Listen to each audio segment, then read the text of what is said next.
Sometimes what you discover turns out to be worse than what you initially thought. As I lay in the darkness, staring at the ceiling, I guessed it was probably around 2 in the morning. I got up, looked at the bars, and reflected on how drastically my life had changed in less than 24 hours. You see, I was in a holding cell at the 3rd Police Precinct in the city center. I'm accused of damaging personal property and threatening someone with an aluminum bat.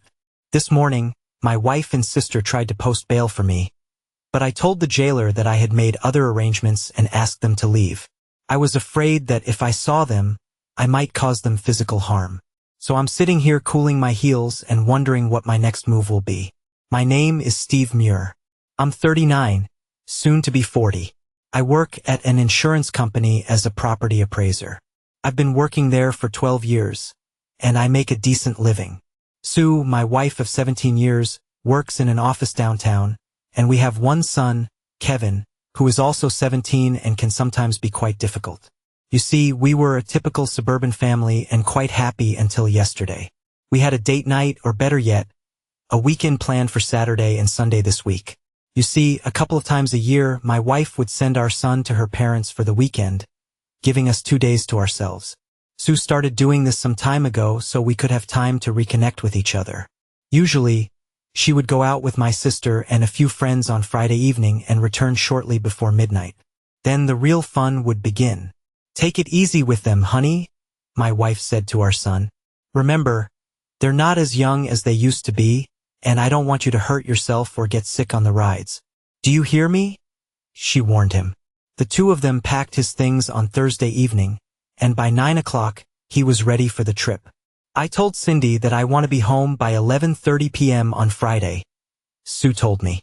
"I really need this weekend. Things have been so hectic lately, and it'll be great to relax and have some uninterrupted fun." She smiled at me. "I'm not planning to wear clothes all weekend. I don't think you'll mind," she said as I started to chase her around our bedroom.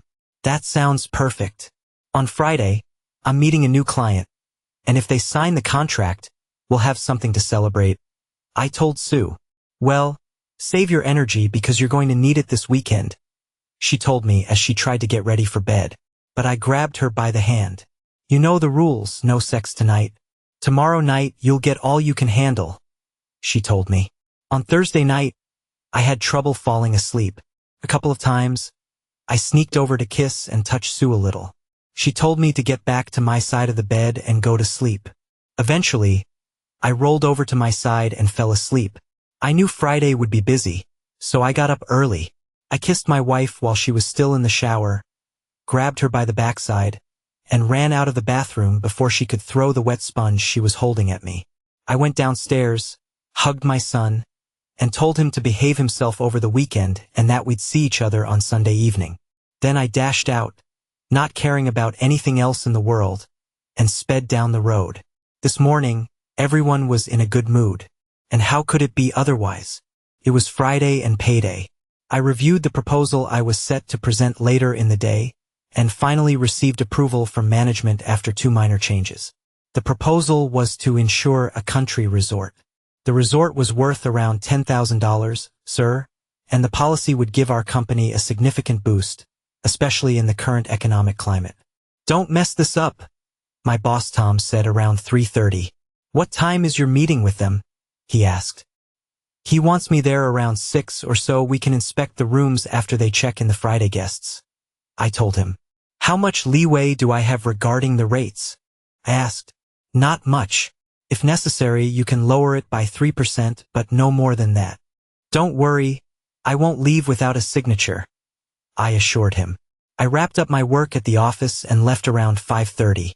It was only a 25-minute drive to the city center, but the route was scenic along the lake, so I took my time and enjoyed the view. I arrived at the resort at about 10 to 6 and took another look at the rooms before heading inside. "Steve, you made it," Rick said, extending his hand. "How was the drive?" "Great. You really have a beautiful place here," I replied. "It must be very quiet here at night," I asked. "Except for the loons and owls, you could hear a pin drop. A lot of people come here just to get away for the weekend. We're close enough to the city, but far enough to escape the urban hustle. There's no TV, radio, or cable in the rooms, so there's nothing to distract you. Our restaurant is open until 8 or so, and there's music in the lounge until midnight, Rick told me. It looks like you have a little gold mine here, I said to him. Ready to take a look at a few rooms? I asked. And that's exactly what we did for the next hour. He showed me around, we made a few adjustments, and by 7:30 we had reached an agreement. In the end, I gave him a discount of about 1.25%, which was well within the permissible range. He signed, I signed, and his wife notarized the contract. I'm glad it's all done, he said to me. How about dinner before you head back? And maybe a bottle of wine to celebrate our new agreement? Rick asked. I agreed, and we went to a corner of the restaurant and sat in a private booth. There aren't many people here, I said, just making small talk. It's still a bit early. Most people arrive here around 7 ago. My wife usually settles everyone into their rooms by 8:30. If you like meat, try the steak. It's simply outstanding. And my chef grills it to perfection over an open flame. We had an excellent meal and enjoyed each other's company. I would love to have a place like this, I told him. It seems like there's plenty to do here, but at the same time, it's really enjoyable. I love working with people, and running something like this would really appeal to me. In our economy, business is tough. We make money, but not a lot. If we didn't live here and do 95% of the work ourselves, we would never make it. But I love what I do, Rick continued. I was full and didn't know how I managed to finish that steak. I also declined dessert and just sipped a little brandy after dinner. It's time for me to go, I told him as we decided to take one last tour of the place. At that moment, the life I knew ended.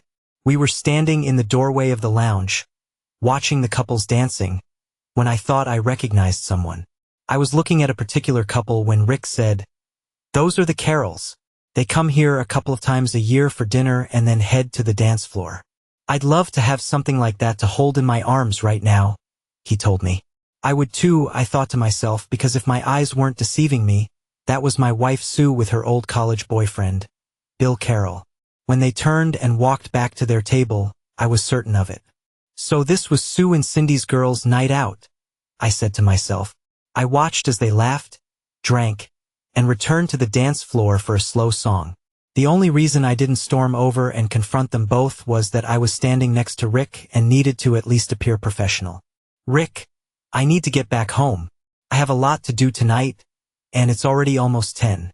I want to thank you again for the business, and I know you won't regret choosing our company, I said to him as I stepped away from the door. Pick a weekend and bring your wife. You'll be my guest. A weekend here will do wonders for your personal life, he said, winking at me. I can guarantee it. We shook hands once more and I got in my car and drove away. I returned to the city in a daze. How long has this been going on? Was the first question on my mind. Sue was dating Bill when we first met in class. They had been together for most of 2 years. What started as a lively discussion in sociology class turned into a lunch or two at the student union and eventually into dinner. She was torn between Bill and me until I put my foot down. Sue, make up your mind. It's either him or me. I'm not going to share you. I gave her my ultimatum. She broke up with him 2 weeks later, and we immediately became a couple. Hell, we were like rabbits having sex on our first date. We went to Outback Steakhouse and spent Saturday and all day Sunday in bed. It wasn't even a month later when Sue found out she was pregnant. At that moment, there wasn't even a question of what to do. With my grandmother's ring in hand and on one knee, I proposed to Sue. She said yes, and a month later we were husband and wife. Do I regret how it all happened? Not really. I had the woman of my dreams. 8 months later we had a bouncing baby. Everyone pitched in and we managed just fine. We weren't wealthy, but we were happy nonetheless. That's how it had been from day one. Even after all these years, we found time to be intimate at least 3 times a week, and I always considered myself a happily married man. I never doubted that my wife felt the same. At least, that's what I believed until about an hour ago. Sue wasn't home when I arrived. Thank God. I went to the computer and Googled Bill Carroll. Computers are amazing. There's an enormous amount of information you can get with just a few keystrokes. Take Bill, for example. Now I know he lives about 45 minutes away from us in the same town as ours. Cross-referencing his name and address, I found out that he's married to someone named Ruth. If he has a wife, what the hell is he doing with mine? And how long has this been going on? I asked myself. I noted his address and decided to pay Bill a little visit. I went upstairs and started changing into something more casual when my anger boiled over. I threw my suit on the floor and punched the bedroom door. "That cheating bastard," I yelled. No wonder she didn't want to fool around on Thursday night. She wanted to be fresh for her lover. My mind kept repeating over and over. I grabbed the mattress, dragged it down the stairs, and threw it out the front door. A little gasoline from the garage and it was ready. I removed my wedding ring, taking some skin with it because it was so tight, and with a butcher knife, I pinned it to the kitchen table where she couldn't miss it. Then I took my jacket, closed the door on my perfect marriage, and stepped out onto the front lawn. I flicked the lighter and set the mattress on fire, got in my car, and headed to the next stop. The door was opened by Cindy's husband, David. "Hey Steve, the girls aren't back yet, but come on in," he said. "Want a beer?" he added, heading to the fridge and grabbing me a cold one.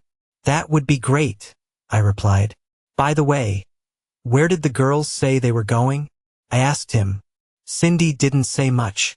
She just mentioned she'd be home by 11:30 and that's it. I looked at the clock. It was getting close to that time. "What do you need from Cindy? Maybe I can help you out," he said, trying to be helpful. "No, this is between Cindy and me," I told him, trying to contain the anger that was eating me up inside. We chatted for about 20 minutes before we heard Cindy's car pull into the garage. When she walked into the kitchen, she looked a bit surprised to see me. "Hey brother, I thought you'd be home waiting for Sue," she said as she approached me. Neither she nor David expected what happened next. Cindy was getting up from the floor, rubbing her cheek while David was yelling at me, asking what the hell was wrong with me when I finally spoke. "Never speak to me again. Don't call me and don't even email me. You're dead to me from this day forward. Do you understand?" I shouted at her as David grabbed my face. "David, leave him alone," was all she said. "Steve, it's not what you think. I can explain," she started to say before I stopped her. "Explain what, Cindy? How you lied to me and even to David all this time. I don't want to hear another damn word from you. Do you hear me? Never in a million years did I think my own sister would do this to me," I said, walking out of their house, listening to David yell at her, asking what the hell was going on and hearing her start to cry. The last thing I heard as I drove away was David still asking her what I was talking about. But for me, it didn't matter anymore. It took me almost 50 minutes to reach the final stop of the evening.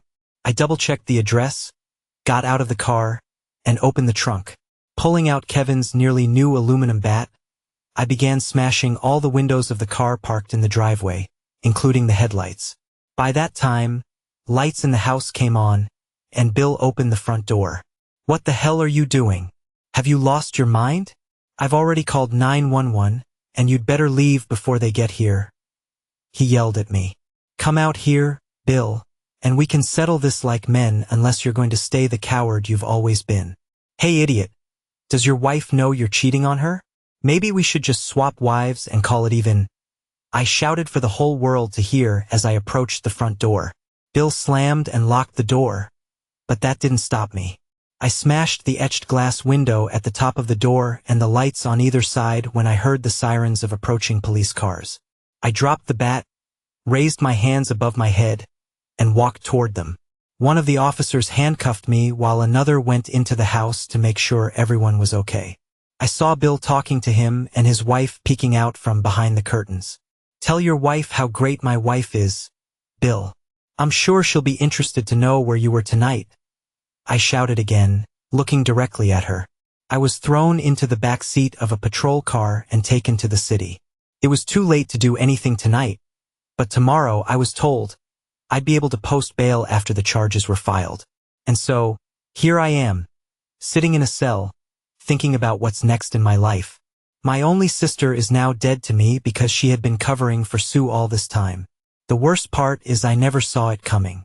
I guess I was happy, oblivious and too trusting. The next 4 hours gave me plenty of time to realize that this had been going on for at least a year, maybe longer. I suspect that the weekend sex was just a cover for her cheating on me. By 6 a.m., I had calmed down considerably. I was still damn angry, but the initial shock had worn off. On Saturday morning, I appeared before the judge and listened to the charges. My bail was set at $2,500, and I was allowed one phone call. I called my boss, Tom. "What the hell is going on?" Tom asked when he posted my bail. "What did you do?" I gave him a brief version of the story while he drove with his mouth open, not believing a word I said. "Where do you want me to drop you off?" he asked. I gave him Bill's address, hoping my car was still there. And thankfully it was. I felt like ringing the doorbell and starting all over again, but I knew I didn't want to spend another night in jail. I saw the curtains move, but this time no one came to the door. I couldn't go back home, so I checked into the nearest hotel, a Holiday Inn close to work. Breakfast at Denny's almost brought me back to life, or at least filled my empty stomach. Last night I wanted answers, but now I didn't care anymore. I turned on my cell phone and found 5 messages from my sister and 10 from Sue. I listened to one from my sister, where she said that things weren't what they seemed, and urged me to call Sue because she was worried about me. Too late, I thought to myself. Sue's messages were more of the same. "Please call me so I can explain everything," she pleaded through tears. But I wasn't in the mood to talk to her. I deleted the remaining messages and turned off my phone. On Sunday, I got drunk, but not before leaving the house to buy a few things to wear to work on Monday.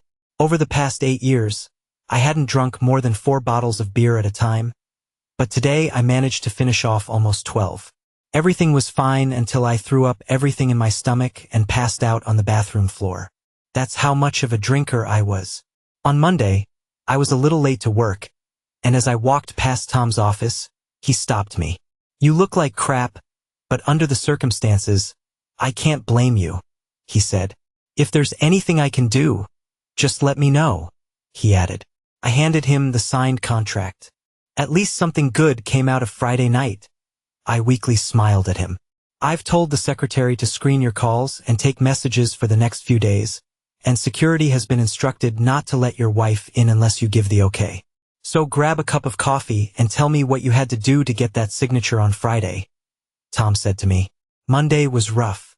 I was busy rewriting the new contract and sending it off to the corporation.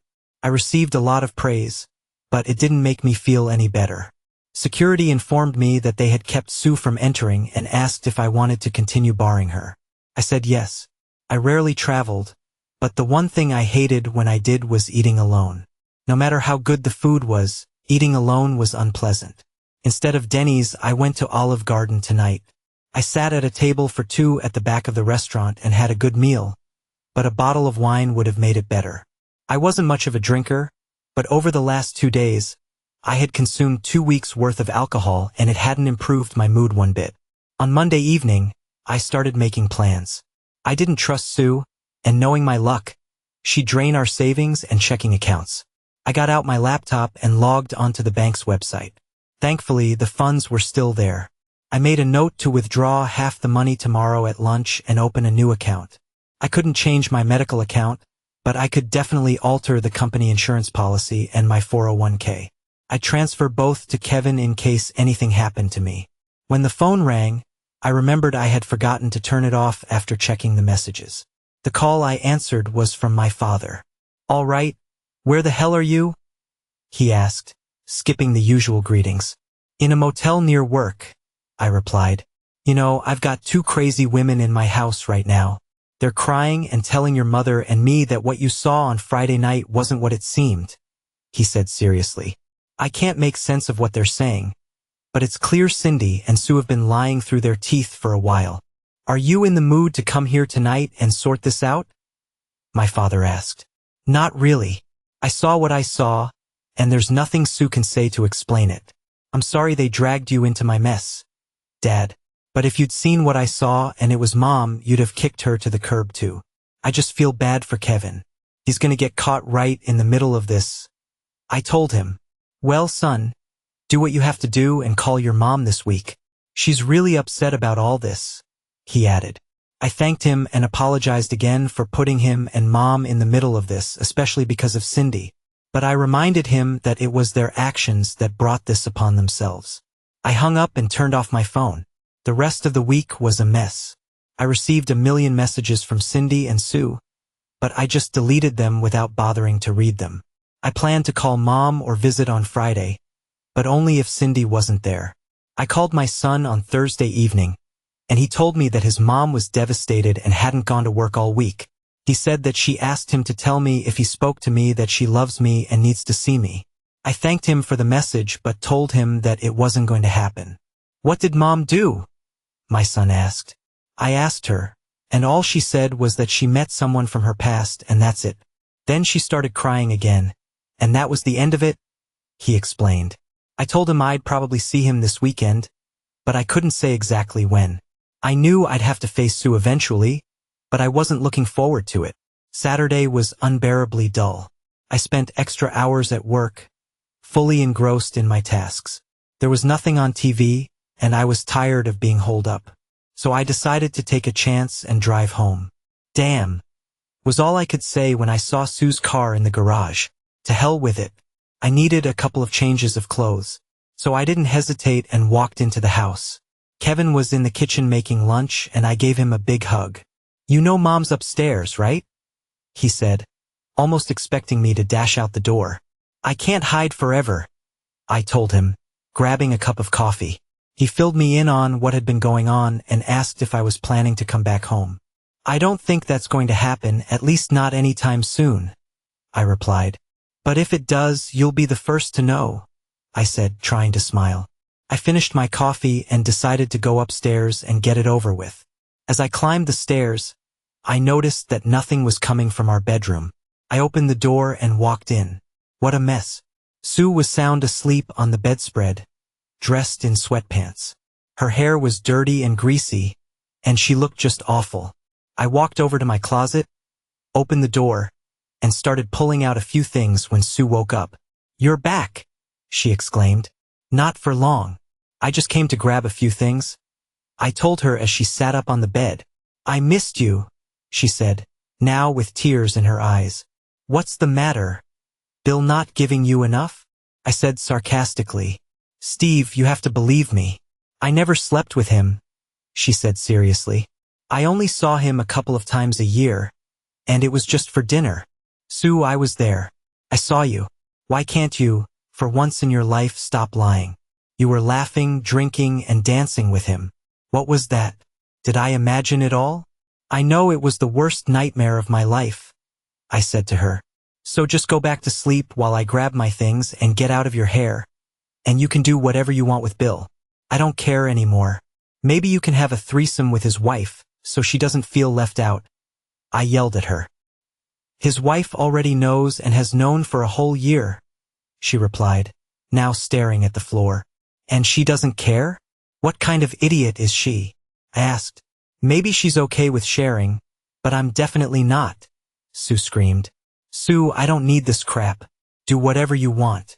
"I don't care anymore," I said, turning back to pick out clothes for the next week. "Steve, I need to tell you something, and I know you're going to hate me for not telling you sooner. But I've been keeping it from you for too long," Sue said in a voice barely above a whisper. "Do you remember when that girl was kidnapped last January? At Kevin's school, they set up an identification database for each student. They did a swab, took a hair sample, and fingerprints. I thought it was a great idea, but when I provided his blood type information from our home records, I noticed something. Without your knowledge, I had some tests done, and I found out something terrible," she said, sobbing. "Kevin is okay, right?" I asked, now more than a little worried. "Yes, he's fine, but I discovered something I never knew." She hesitated. "And?" I asked. "What did you find out, Sue?" I asked again. She was openly crying now. "I found out that you're not Kevin's father," she said, sinking onto the bed. I was in shock, leaning against the dresser, and I thought things couldn't get any worse. "Are you sure? Did you verify this?" I asked, furious. "I had the test done twice, and both times the results were the same," she told me.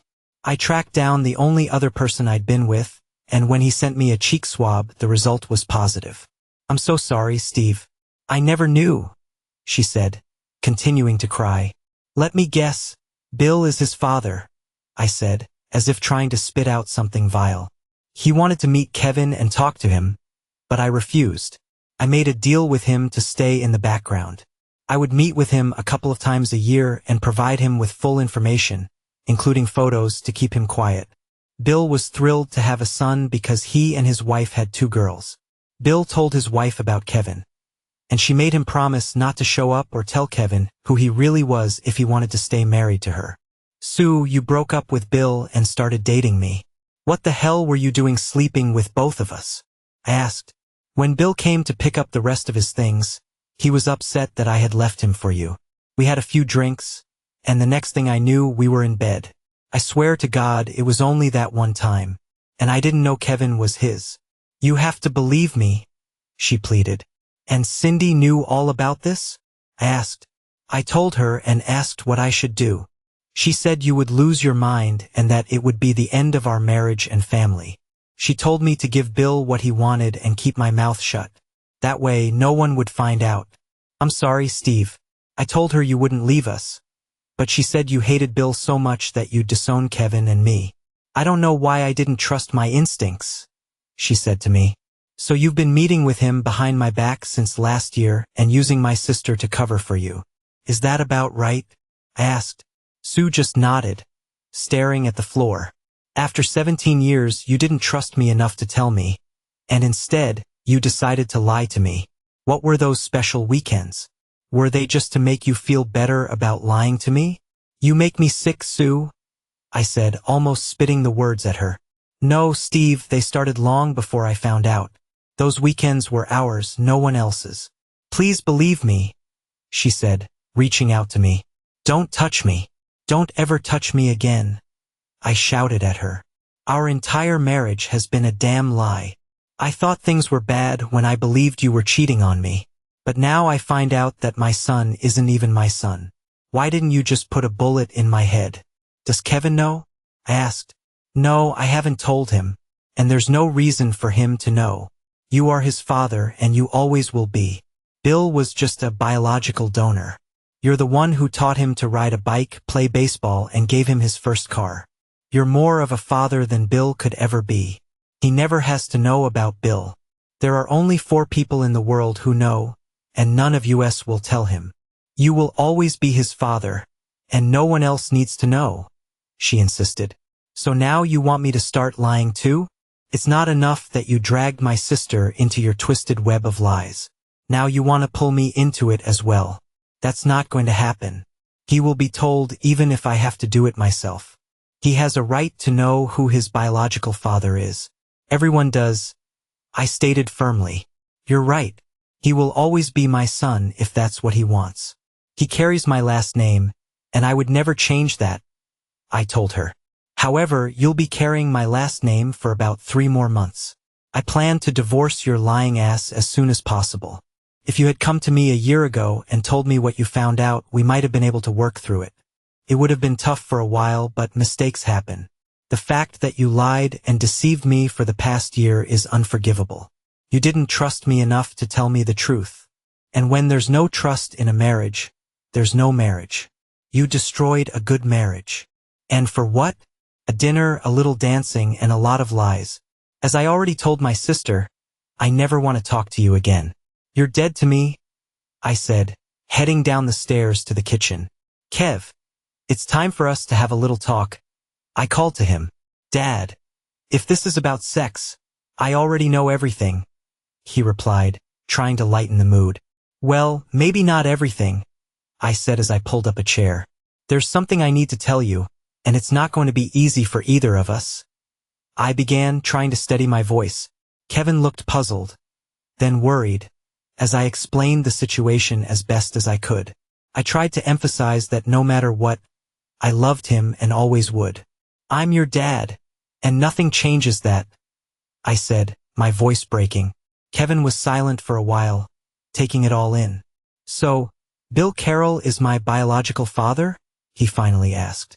Yes, I admitted. But I've always been your dad, and I always will be, if that's what you want. Kevin seemed to process it slowly, nodding. I need time to think about this, Dad, he said quietly. I know, son. Take all the time you need.